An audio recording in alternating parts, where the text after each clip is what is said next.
से Nehruvian era से जो चला आ रहा था और पंचवर्षीय योजनाओं के बाद जो प्रधानमंत्री जी ने लाल किले से घोषणा की कि हम लोग ये प्लानिंग कमीशन के इंस्टीट्यूशन को अभी विराम देके नए तरीके के ट्रांसफॉर्मिंग भारत इंडिया का नीति आयोग के रूप में पुनर्गठन करेंगे, तो मुझे लगता है कि यह एक बहुत बड़ा एक सोच का चेंज था। प्लानिंग कमीशन अपने आप में पंचवर्षीय योजना एक मजाक का विषय बन गया था कि कोई काम नहीं करना है किसी भी संस्था को या सरकार को, तो वो पंचवर्षीय योजना उसको कहला दिया जाता था।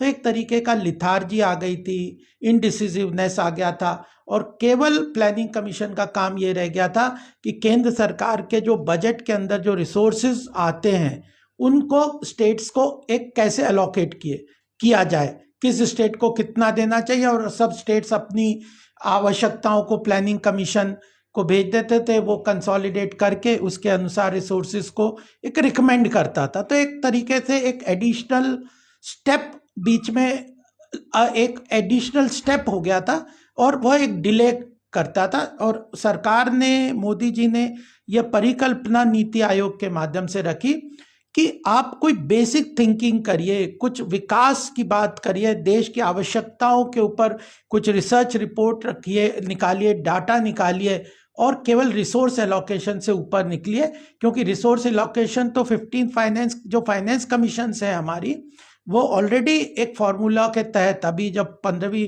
फाइनेंस कमीशन है, ऐसे 14 पहले हो चुके हैं, वो एक फॉर्मूला देते हैं, उसके आधार पे प्रदेशों को अपने रिसोर्स एलोकेट कर देती है सरकार। तो यह एक महत्वपूर्ण बदलाव था। दूसरी बात यह थी कि ये जो मिनिस्ट्री ऑफ फाइनेंस है वो ऑलरेडी ये काम को कर रही है, तो एक और बॉडी को बीच में क्यों लाना।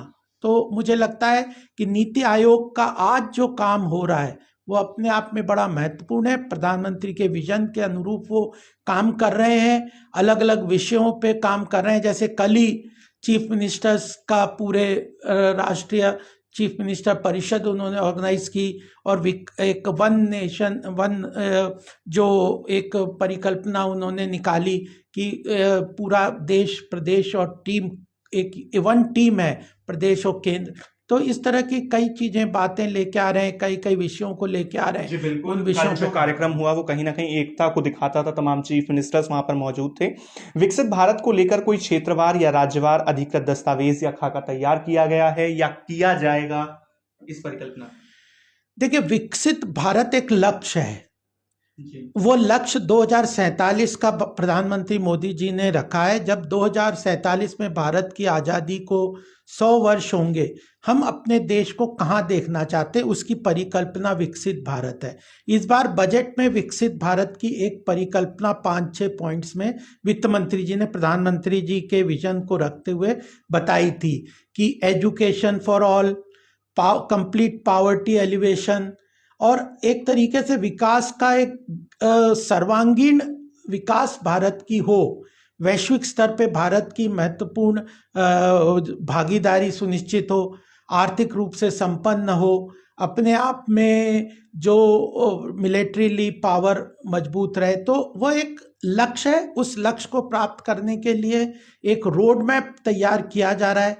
वो जैसे आपने अलग अलग विषय बताए कि विकसित भारत के अंदर सांस्कृतिक भारत की उन्नति की बात है, आर्थिक उन्नति की बात है, डिफेंस टेक्नोलॉजी की बात है, अपने आप में अलग अलग मैन्युफैक्चरिंग सेक्टर के विकास की बात है। तो ये जो 360 डिग्री विजन के साथ हम जो बचपन से ये बात कहते आए कि भारत विश्व गुरु के स्थान पे अपने आप को ग्लोबल लीडरशिप के तरह स्थापित करे, उसी की पूरी कल्पना है। उसका एक रोड मैप है, उसके ऊपर काम कर रहे हैं। 11 वर्ष हो गए।